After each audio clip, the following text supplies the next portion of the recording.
Family card বিতরণের যে আমরা এই মুহূর্তে বাংলাদেশের 14টি উপজেলাকে আমরা চুজ করেছি, বাংলাদেশের বিভিন্ন বিভাগ হিসাব করে, এবং সেই 14টি জেলার উপজেলার মধ্যে থেকে একটা ইউনিয়নের একটা ওয়ার্ডকে আমরা ইউনিভার্সালি এখানে আপনার ফ্যামিলি কার্ড বিতরণ করা হবে এবং সেটার উদ্বোধন করবেন মাননীয় প্রধানমন্ত্রী ইনশাআল্লাহ আগামী 10ই মার্চ বিফোর ঈদুল ফিতর।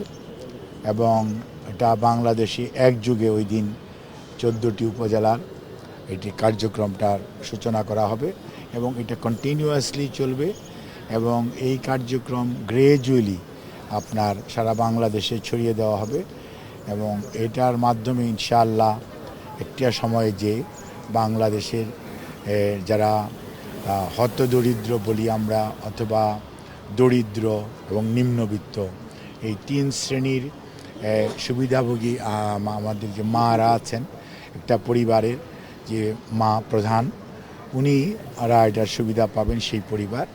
এবং এর মাধ্যমে আমরা মনে করি যে নারীর ক্ষমতায়ন এবং নারীকে অর্থনৈতিকভাবে স্বাবলম্বী করে গড়ে তোলা এবং নারী যদি অর্থনৈতিকভাবে স্বাবলম্বী হয় একটি পরিবার স্বাবলম্বী হবে এবং আগামী প্রজন্ম এর থেকে স্বাবলম্বী হবে বলে আমরা বিশ্বাস করি।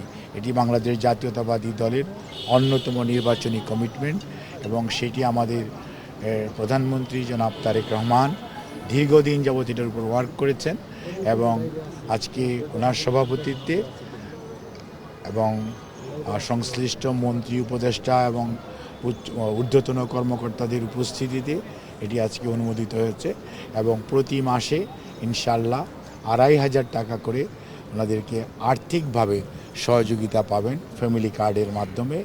এবং এটা কোনো ধরনের রাজনৈতিক বিশ্বাস, কোনো ধরনের ধর্মীয় ডিসক্রিমিনেশন কিছুই হবে না। এটি হবে ইউনিভার্সাল একটি কার্ড এবং এটি পরীক্ষামূলকভাবে শুরু হচ্ছে ইনশাআল্লাহ। কাজে এই ব্যাপারে আপনাদের সবার সহযোগিতা চাই এবং আপনাদের সহযোগিতার মাধ্যমে আমরা আশা করছি যে আগামী আপনার 4 মাসের মধ্যে পাইলটিংয়ের কার্যক্রম শেষ হয়ে যাবে।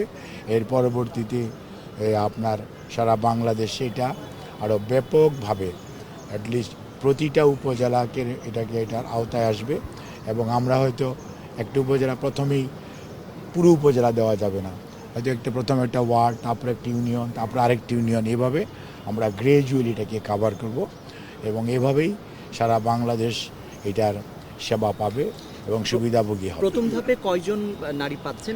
কয়জন হিসাবে না, কতজন পাওয়ার উপযুক্ত ওই কতজনই পাবে। 12,000 কোটি টাকা বাৎসরিক এখানে ব্যয়। এগুলি আপনাকে কে বলেছে 12,000 কোটি টাকা? আপনাকে বুঝতে প্লিজ। যাদেরকে বাছাই করা হচ্ছে সেই বাছাইটা কারা করছেন, প্রক্রিয়াটা কি? বাছাই করা হচ্ছে না, করা হচ্ছে প্রত্যেক ডোর টু ডোর স্টেপস অ্যাপ্রোচের মাধ্যমে। কোনো অবস্থাতে ঘরে বসে কোনো বাছাই হবে না, বাছাই হবে ফিল্ড লেভেল থেকে। একটা ইনফরমেশন কালেকশন করা হবে এবং কাউকে ডিসক্রিমিনেট করা হবে না, কাউকে বাদ দেওয়া হবে না।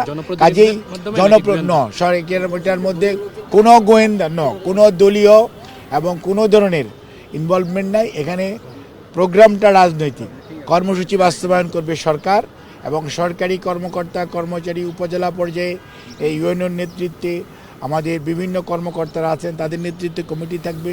ইউনিয়ন পর্যায়ে আমাদের বিভিন্ন ডিপার্টমেন্টের সরকারি কর্মচারীরা আছেন, তাদের নেতৃত্বে কমিটি থাকবে। ওয়ার্ড পর্যায়ে আমাদের বিভিন্ন পর্যায়ের সরকারি কর্মচারীরা আছেন, তাদের নেতৃত্বে কমিটি থাকবে। প্রত্যেকটি ওয়ার্ডের কার্য তদারকির জন্য একজন প্রথম শ্রেণীর কর্মকর্তাকে ওই উপজেলার দায়িত্ব দেওয়া হবে এবং এটা বিশিষ্ট হবে যাতে ভুল ভ্রান্তি এরকম। প্রধানমন্ত্রী কোথায় উদ্বোধন করবেন, কোথায় উদ্বোধন করতে পারেন, কোন উপজেলায়? অর্থ সংস্থানের বিষয়ে ডেফিনেটলি আলোচনা হয়েছে। অর্থ তো সবসময়ই লাগবে এবং এটা আপাতত যেহেতু এটা একটা অর্থনৈতিক বৎসরের প্রায় শেষার্ধে আমরা এসেছি, কাজে এটা স্বাভাবিকভাবেই অর্থ মন্ত্রণালয় থেকে থোক বরাদ্দ থেকে এটাকে অর্থ সংকুলনের বিষয়টা চিন্তা করা হয়েছে। পরবর্তীতে আগামী বছর থেকে এটা রেগুলার বাজেট থেকে এটা করা হবে এবং মাননীয় প্রধানমন্ত্রী ইনশাআল্লাহ এটা উদ্বোধন করবেন। নিশ্চয়ই উনি একটা উপজেলায় যাবেন এবং সেই উপজেলায় যেই উনি তো করবেন।